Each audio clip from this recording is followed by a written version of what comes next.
Democrats are completely aghast over the speech, and very publicly so. I talked to one lawmaker immediately afterward who said it was one of the most reprehensible things he's ever seen out of a president speaking from the White House, who said that it showed Donald Trump doesn't actually know how federal elections work.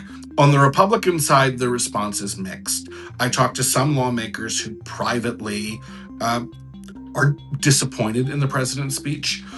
They feel like it set the Republican Party back in terms of the issues they need to win on in November. And then others are very enthusiastic about the SAVE Act, which is this legislation that President Trump wants to force through Congress. And they say anything that creates momentum to move that through Congress is a good thing, including the president's speech. The big piece of this bill on elections is not just photo ID to vote, but proof of citizenship to vote.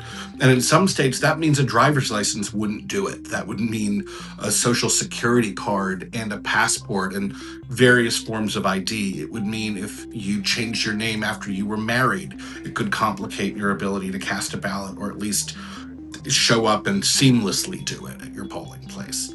The filibuster is key here. That is the 60 vote threshold required to legislate in the Senate. The Save America Act does not have 60 votes in the Senate, not just because Democrats control 47 seats, but I think there are some Republicans who wouldn't go for this either.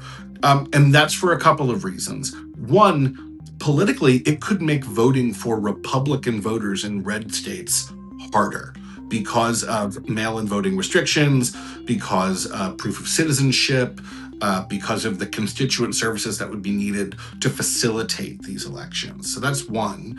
And two, politically, this would be dicey. It would basically turn the entire midterm elections into a referendum on election integrity, which is the word the president likes to use. That is not